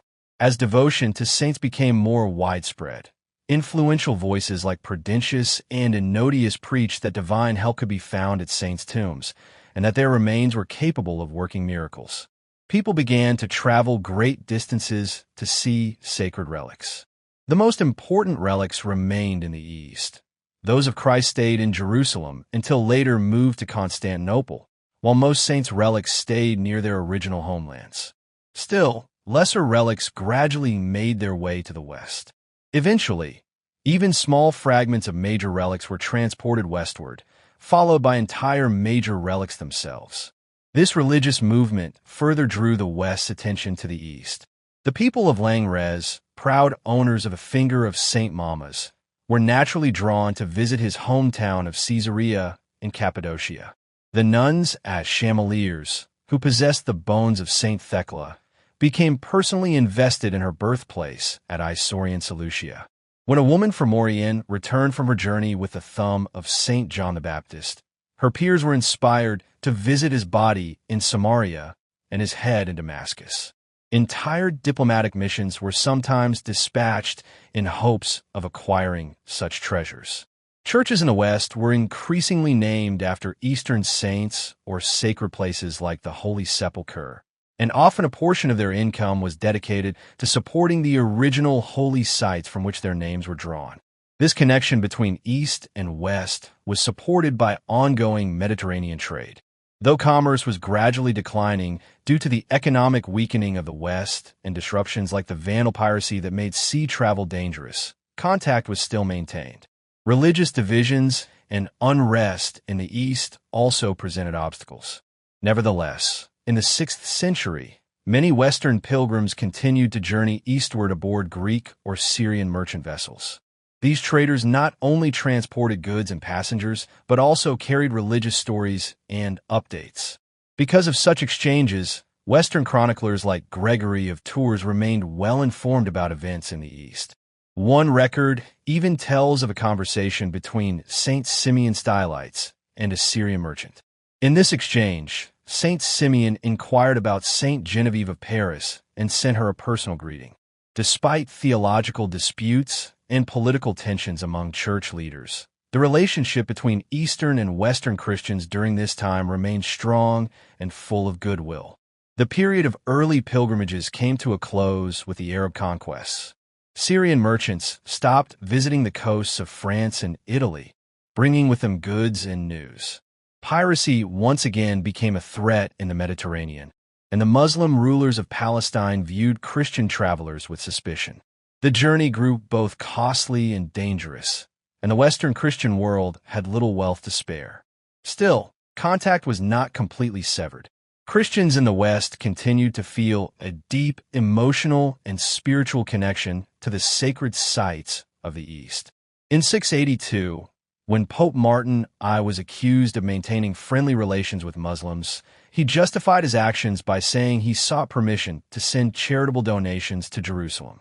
In 670, a Frankish bishop named Arculf embarked on a pilgrimage to the East, successfully touring Egypt, Syria, and Palestine before returning via Constantinople. The entire journey took several years and was filled with hardship. We also know of other pilgrims from this period, such as Wulfi of Rouen in Picardy and Burcaire of Monturandre in Burgundy, along with his companion Wymer. Their accounts reveal that only determined and rugged men were capable of making the pilgrimage to Jerusalem at that time. Women did not appear to attempt such journeys. The number of pilgrims began to rise during the 8th century. Some even traveled from England. In his youth, Willibald made a pilgrimage to Palestine, setting out from Rome in 722 and returning only after several difficult years in 729. By the end of the century, there seems to have been an effort to organize pilgrimages under the sponsorship of Charlemagne. He had restored order and relative prosperity to the West and established diplomatic ties with the Caliph Harun al-Rashid. The hostels built with his support in the Holy Land suggest that many pilgrims visited Jerusalem during his reign, including women. Nuns from Christian Spain were even sent to serve at the Church of the Holy Sepulchre. However, this wave of pilgrimage was short-lived. The Carolingian Empire declined, and Muslim pirates re-emerged in the eastern Mediterranean, while Norse raiders attacked from the west. When Bernard the Wise of Brittany visited Palestine in 870, he found the facilities built under Charlemagne still standing but empty and falling into ruin. He had only been able to travel by securing a passport from the Muslim rulers of Bari in southern Italy. The golden age of pilgrimage began in the 10th century. Over time, Arab pirates were expelled from their strongholds in Italy and southern France, and in 961, Crete was retaken from them. The Byzantine navy had already begun to assert its control over the seas, reviving maritime commerce across the Mediterranean. Greek and Italian merchant ships moved freely between ports in Italy and the Byzantine Empire and, with the cooperation of Muslim authorities, began to open trade routes to Syria and Egypt. Pilgrims could now more easily secure passage directly from cities like Venice or Bari to Tripoli or Alexandria. Still, many chose to stop first in Constantinople to view its renowned relics before continuing their journey, either by sea or overland. In Palestine, the Muslim rulers generally did not obstruct Christian travelers. On the contrary, they welcomed them, recognizing the economic benefits the pilgrims brought to the region. The improved conditions for pilgrimage had a noticeable impact on religious thinking in the West. It is uncertain when pilgrimages were first mandated as formal penance. Early medieval penitential texts recommended pilgrimages, though they rarely specified particular destinations. However, there was a growing belief that certain holy sites possessed unique spiritual power. For the pilgrim, these journeys offered not only the chance to venerate the physical relics and surroundings associated with God and his saints, fostering a mystical connection, but also the hope of receiving God's forgiveness. From the 10th century onward, for pilgrimage destinations were considered especially powerful in this regard. The shrine of St. James at Compostela in Spain, that of St. Michael at Monte Gargano in Italy, the many sacred locations in Rome, and, above all, the holy sites in Palestine. These places were now far more accessible, either due to Muslim retreat or their cooperation. Yet the journey remained long and challenging. Sending a criminal away on a pilgrimage for a year or more distanced him from his crime, and the physical hardship and costs served as a form of penance. The spiritual rewards and the sacred atmosphere at the journey's end provided emotional renewal. He returned transformed. Chroniclers often make passing references to frequent pilgrimages, although the names that survive tend to be those of prominent figures. Among the high-ranking pilgrims were Hilda, Countess of Swabia, who died on her journey in 969, and Judith, Duchess of Bavaria and sister-in-law to Emperor Otto I, who made her pilgrimage in 970. Other noble pilgrims included the Counts of Ardèche, Vienne, Verdun, Arcy, Anhalt, and Gorizia. Senior church figures were even more committed. Saint Conrad, Bishop of Constance, journeyed to Jerusalem 3 times, while Saint John, Bishop of Parma, went there 6 times. The Bishop of Olivola visited in 920. Several abbots made the trip as well. These well-known pilgrims were often accompanied by groups of humble men and women whose names went unrecorded. Most of this activity stemmed from personal initiative. However, a new political and religious force was emerging in Europe. In 910, Count William I of Aquitaine founded the Abbey of Cluny. By the end of the century, Cluny had become the heart of a vast and orderly monastic network, closely aligned with the papacy. The Cluniac movement saw itself as the moral guardian of Western Christendom. Pilgrimage, in their view, was a practice worth supporting. They sought to make it more accessible and better organized. By the early 11th century, Cluny had assumed near total control over the pilgrimages to the major shrines in Spain. At the same time, they began to encourage and promote pilgrimages to Jerusalem.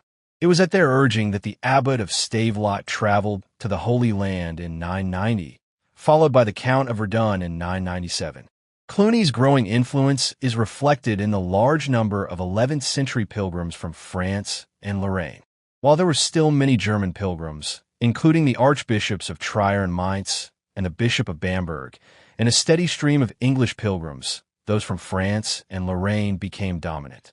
The two powerful dynasties of northern France were both close allies of Cluny, despite their rivalry. Both supported journeys to the east. Fulk Nerra, the fierce Count of Anjou, went to Jerusalem in 1002 and returned twice more.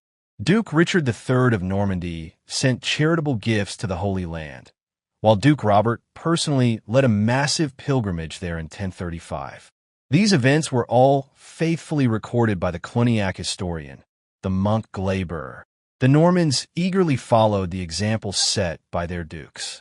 They held a deep reverence for Saint Michael, and large numbers of them undertook pilgrimages to Monte Gargano. From there, the more adventurous among them would continue their journey to Palestine. By the middle of the 11th century, they made up such a significant and passionate portion of the pilgrims traveling to Palestine that the authorities in Constantinople, upset by Norman incursions into Byzantine territory in Italy, began to treat the pilgrim movement with suspicion. Their Scandinavian relatives displayed a similar fervor. Scandinavians had long visited Constantinople and were captivated by its riches and splendor. Back home, they spoke of the city with awe, even equating it at times with Asgard, the mythical home of the gods. By 930, Norse warriors were already serving in the emperor's army. Early in the 11th century, their numbers had grown large enough to form the renowned Varangian Guard. Many of these Varangians developed the custom of journeying to Jerusalem during their leave. The earliest known instance was a man named Kolskegr, who was in Palestine in 992. Harold Hardrada, the most celebrated of the Varangians, made his pilgrimage in 1034. Throughout the 11th century, numerous Norwegians, Icelanders, and Danes spent years in imperial service, then made pilgrimages to Jerusalem before returning home, enriched by their savings. Inspired by their stories, friends and relatives often traveled south solely for the pilgrimage. Thorvald Kudransen Vidforli, known as the Apostle of Iceland, visited Jerusalem around 990. Some Norse pilgrims even claimed to have seen Olaf Tryggvason, Norway's first Christian king, in Jerusalem following his mysterious disappearance in 1000. Olaf, too, intended to follow in his predecessor's footsteps, but his journey remained only a legend. Many of these Nordic nobles were men of violence, often guilty of murder and in search of spiritual atonement. Sweyn Godwinson, who was half Danish, led a group of Englishmen to Jerusalem in 1051 as penance for a killing. He died of exposure in the Anatolian mountains the following autumn, having made the journey barefoot as a sign of repentance. Lagman Gudrodsson, the Norse king of Man, who had murdered his brother, also sought God's forgiveness through pilgrimage. A typical route favored by Scandinavian pilgrims was a circuitous one. In the 10th century, pilgrims from the west were primarily forced to journey by sea across the Mediterranean to reach Constantinople or Syria. However, sea travel was expensive and available space was limited. In 975, the rulers of Hungary embraced Christianity, opening up an overland route that followed the Danube and crossed the Balkans into Constantinople. This path remained perilous until 1019, when the Byzantine Empire secured control over the entire Balkan region. After that, pilgrims could travel safely through Hungary, enter the Byzantine Empire at Belgrade, and continue through Sofia and Adrianople to the imperial capital. Another option was to travel to Byzantine-controlled southern Italy, then take the short sea crossing from Bari to Dyrrhachium, and follow the ancient Roman Via Egnatia through Thessalonica to the Bosphorus. From there, 3 well-established roads led across Asia Minor to Antioch. The route continued down to the coast at Latakia and into Fatimid territory near Tortosa. This was the only border pilgrims had to cross after arriving at Belgrade or Tamoli, and from that point, they could proceed without further obstacles to Jerusalem. Although overland travel was slower than going by sea, it was far less costly and more convenient, particularly for those traveling in large groups. As long as pilgrims behaved respectfully, they could generally rely on warm hospitality from the peasants throughout the Byzantine Empire. Along the early stages of the journey, the Cluniac order had begun establishing hostels to assist travelers. In Italy, there were several hospices, some designated specifically for Norse pilgrims. A large and important hospice was located at Melk in Austria. In Constantinople, Western pilgrims were welcomed at the Hospice of Samson, and the Cluniacs also maintained a facility in Rodosto, situated in the outskirts of the city. In Jerusalem itself, accommodations were available at the Hospital of St. John, founded by merchants from Amalfi. Western nobles often traveled with armed escorts, which was acceptable provided the soldiers remained disciplined. Many pilgrims sought the safety of traveling with such groups, although journeying alone or in small numbers was not unusual, nor especially dangerous. At times, however, there were complications. During periods of persecution under Hakim, it became uncomfortable to remain in Palestine for extended periods, though the influx of pilgrims never fully ceased. In 1055, the frontier leading into Muslim-controlled territory was considered unsafe. Lietbert, the bishop of Cambrai, was denied permission to exit Lataki by the local governor and was forced to detour to Cyprus. A year later, in 1056, Muslim authorities barred Westerners from entering the Church of the Holy Sepulchre and expelled around 300 of them from Jerusalem.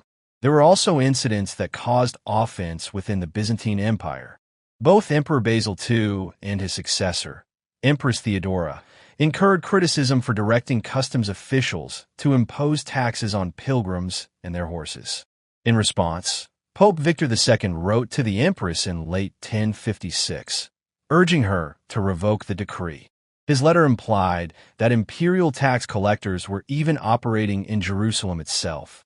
Despite these occasional setbacks, such disruptions were uncommon. Throughout most of the 11th century, until its final decades, a continuous flow of travelers headed east. These pilgrims came in groups that sometimes numbered in the thousands, ready to spend a year or more on the journey in the unhurried spirit of the time. Many would pause in Constantinople to marvel at the immense city, which dwarfed anything they had seen in the West, and to venerate the sacred relics it held. Among the treasures were the crown of thorns, the seamless garment, and many of the Passion's most revered relics. Pilgrims could behold the cloth from Edessa bearing the image of Christ's face, a portrait of the Virgin attributed to St. Luke, the hair of John the Baptist, the mantle of Elijah, and the bodies of countless saints, prophets, and martyrs. From there, the pilgrims would journey on to Palestine, visiting sacred sites such as Nazareth, Mount Tabor, the River Jordan, Bethlehem, and the numerous shrines in Jerusalem. At each stop, they prayed and paid their respects.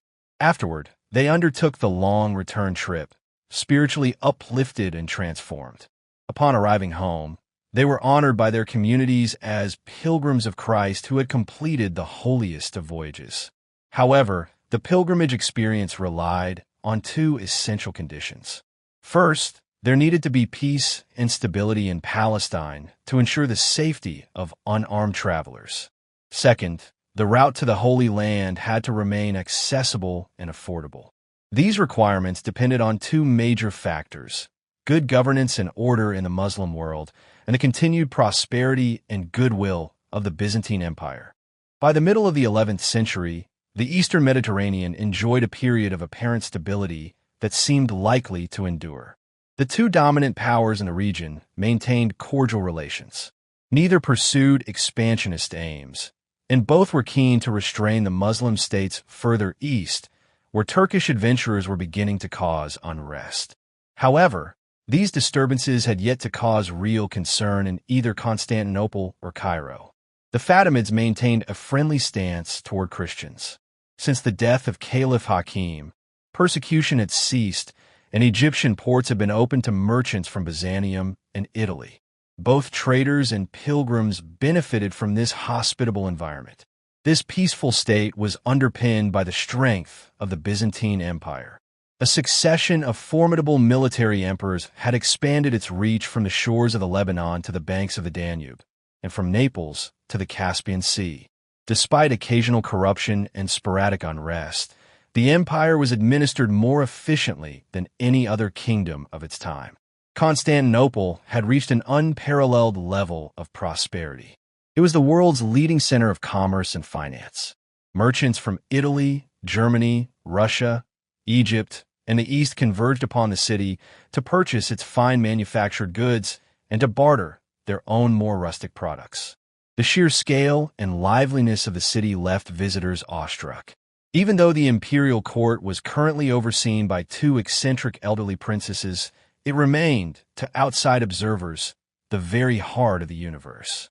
If art reflects the soul of a civilization, then Byzantine culture was flourishing. 11th century artists upheld the classical ideals of harmony and restraint while blending in two elements from Eastern traditions: the ornate stylization of Persian art and the spiritual depth of the ancient Near East.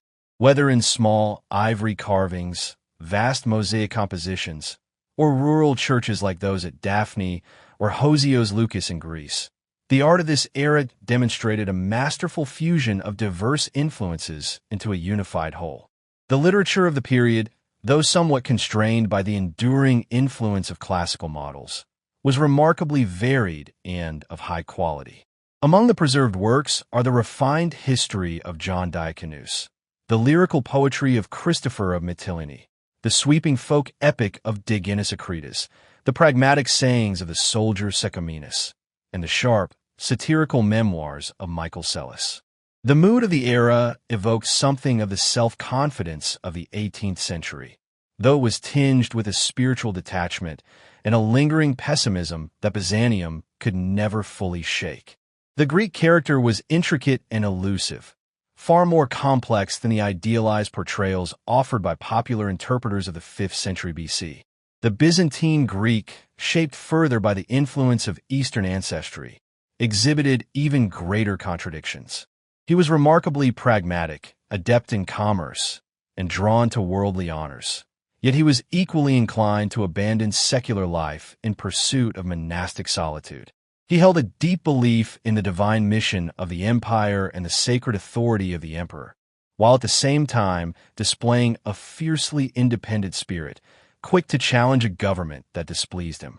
Though he viewed heresy with deep suspicion, his religion allowed significant philosophical freedom to both clergy and laity. He considered his neighbors to be uncultured barbarians, yet he readily adopted their customs and ideas. For all his refinement and pride, he often lacked emotional steadiness. Byzantium had narrowly escaped catastrophe many times, eroding his trust and stability. In moments of sudden crisis, he could succumb to panic and commit acts of cruelty that would have appalled him in calmer times. Even during periods of peace and prosperity, he remained haunted by countless prophecies predicting the fall of his city. For him, lasting peace and happiness were not to be found in this fleeting world, but only in the eternal kingdom of heaven. These fears were not unfounded. The foundations of Byzantine strength were never entirely secure. The empire's structure was fundamentally defensive. Its provinces were administered by military governors, who were themselves supervised by the civil bureaucracy in Constantinople. This arrangement produced an effective local militia capable of protecting regional territories during invasions and supporting the central army in major campaigns. However, in times of peace, it conferred excessive authority on provincial governors. Moreover, the empire's growing affluence was undermining the agrarian system in Asia Minor. Byzantium had long relied on communities of freeholding peasants, who often exchanged military service for land granted directly by the state. But, As throughout the medieval world, land was the most secure form of wealth. The wealthy sought to expand their estates, and the church encouraged devout followers to donate land. Land was also a common reward for military leaders and high-ranking officials. While the expansion of the empire or the repopulation of ravaged regions had temporarily concealed the dangers, prosperity itself fueled an insatiable demand for land. Nobles and monasteries increasingly acquired property by purchasing plots from peasants in need of money, or by assuming control over entire villages.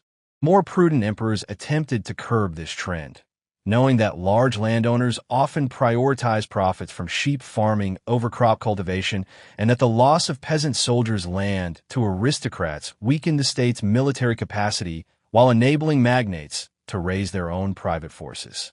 Yet these laws ultimately failed.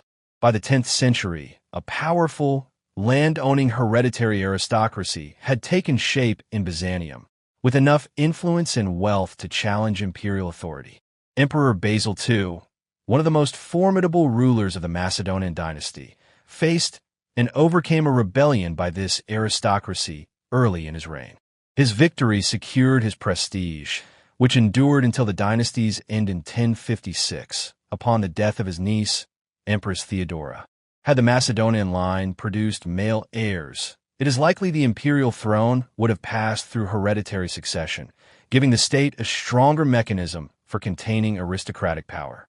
Nonetheless, dynastic loyalty allowed Empress Zoe and her various husbands to govern with careless extravagance for nearly 3 decades, and later enabled the elderly Theodora to rule alone. Yet beneath this surface stability, internal divisions intensified. Upon Theodora's death, the empire stood divided between 2 opposing factions: the court elite, which managed the central administration, and the aristocratic families who dominated the military. Meanwhile, the church, with allegiances in both camps, attempted to mediate and maintain a precarious balance of power. Barely had the 70-year-old empress slipped into her final coma when the court moved swiftly to place an elderly bureaucrat, Michael Stratioticus, on the throne. However, the army refused to recognize him. Marching on Constantinople with clear intentions, the soldiers demanded their commander be crowned. Michael abdicated without resistance, and General Isaac Comnenus was proclaimed emperor. The military aristocracy had claimed its first victory. Isaac Comnenus, like many of the Byzantine nobility, was only a second-generation aristocrat. His father, a soldier from Thrace, had caught the attention of Basil II, who rewarded him with lands in Paphlagonia. There he built a fortress known as Castra Comnenion, still referred to today as Kastamuni. Isaac and his brother John inherited their father's estate and martial skills, and both strengthened their social positions by marrying into established aristocratic families. Isaac wed a Bulgarian princess from the former royal house, while John married an heiress for the powerful Dalasinos family. Despite his wealth, authority, and military backing, Isaac's rule was constantly obstructed by the entrenched hostility of the civil bureaucracy.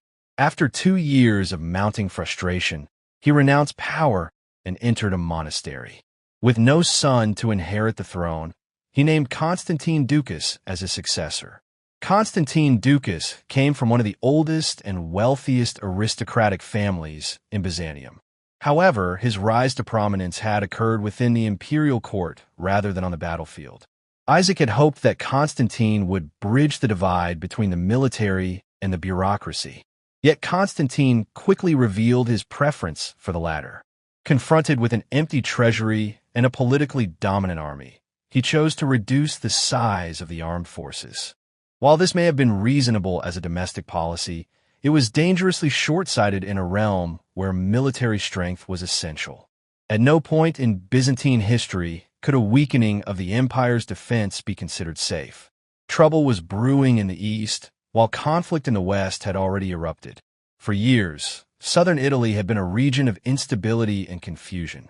Although the Byzantine Empire's frontier officially stretched from Terracina on the Tyrrhenian Sea to Termoli on the Adriatic, only the provinces of Apulia and Calabria were directly governed by Constantinople. These areas were predominantly Greek in population. Along the western coast, the three maritime republics remained nominal vassals of the emperor. Among them, Amalfi maintained an active trade with the Muslim East and valued the emperor's favor in dealings with the Fatimid rulers. They even kept a permanent consul in Constantinople. Meanwhile, Naples and Gaeta, though equally engaged in trade with Muslim merchants, were less deferential toward the Byzantine throne. Inland, the region was controlled by the Lombard princes of Benevento and Salerno, who alternated their allegiance between the Eastern and Western empires, while showing little respect to either. Sicily remained under Muslim control, despite repeated Byzantine efforts to reclaim the island. Raids from Sicily and North Africa along the southern Italian coasts further exacerbated the region's disorder and instability. Large numbers of Norman adventurers from northern France had made their way into these regions. Among them were numerous soldiers of fortune who decided to remain and offer their services to the Lombard princes. Normandy, with its densely populated lands, left little room for ambitious younger sons or knights without estates. This hunger for land and opportunity soon drove them not only to conquer England, but also to cast their gaze eastward, enticed by the wealth of the Mediterranean. Southern Italy, rife with turmoil, appeared to them as the gateway to such a realm. In 1040, 6 sons of a minor Norman knight, Tancred de Hauteville, captured the hill town of Melfi in Apulia and established a principality there. The Byzantine authorities in the region did not initially take them seriously. However, the Western Emperor, Henry III, and the German Pope he had appointed, who resented the influence of the Patriarch of Constantinople in Italy, both extended their support to the Normans. Within a mere 12 years, Tancred's sons had secured dominance over the Lombard states. They had forced the Byzantines to retreat to the southern tip of Calabria and a narrow stretch of the Apulian coast. Their forces threatened the western coastal cities, and they launched raids into Campania, reaching the outskirts of Rome.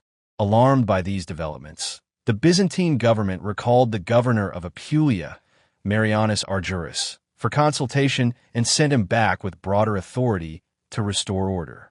Militarily, he achieved little. However, his diplomatic efforts bore more fruit. Pope Leo IX, a Lorrainer, also grew increasingly uneasy.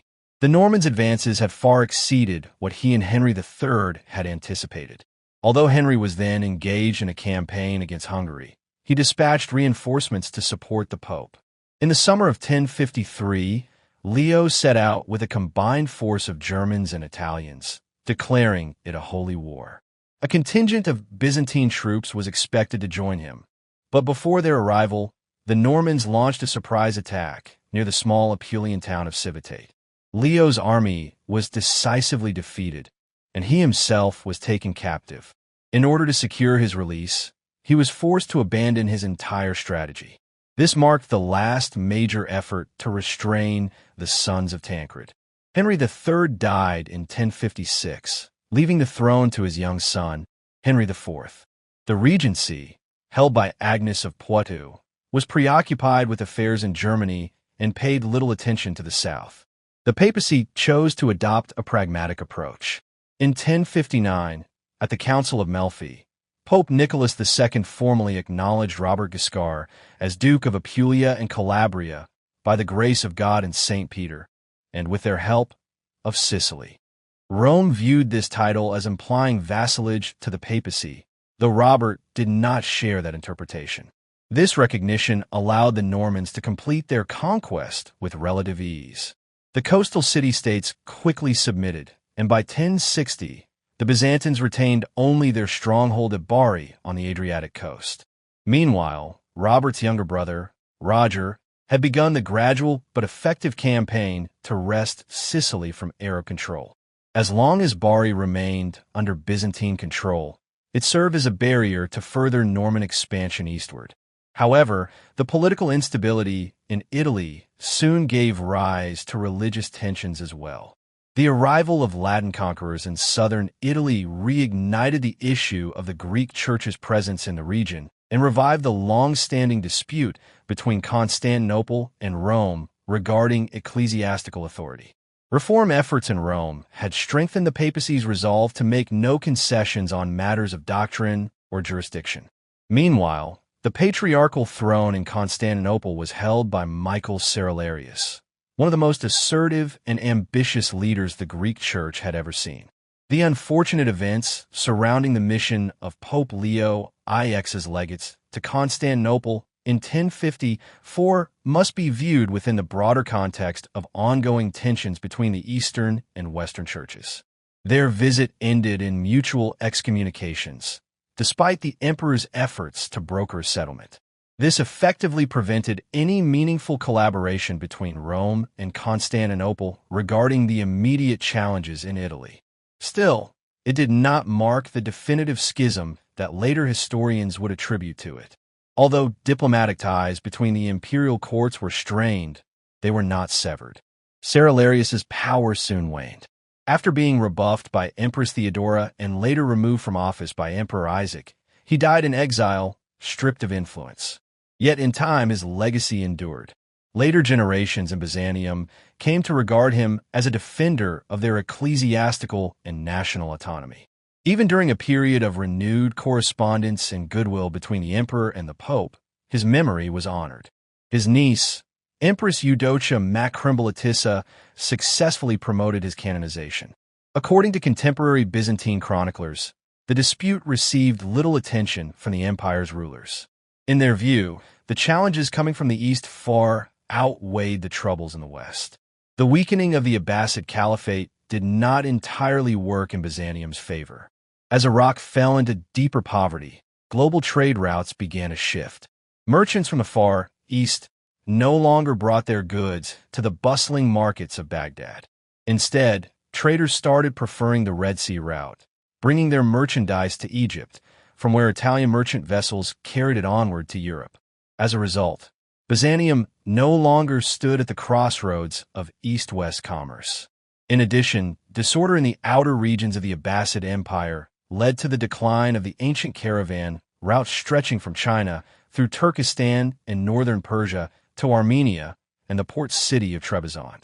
The alternate northern route, which passed above the Caspian Sea, remained unstable and insecure. For both political and commercial reasons, the Abbasid Caliphate had once served the Mediterranean world well, acting as a buffer against the nomadic tribes of Central Asia. With that protective barrier gone, Central Asia was once again free to erupt into the lands of ancient civilization. Turks have played a notable role in history for centuries. In the 6th century, the Turkish Empire had briefly brought order and cultural development to Asia. Even remote Turkish groups like the Jewish Khazars of the Volga and the Christian historian Uyghurs near China had shown adaptability and an openness to culture.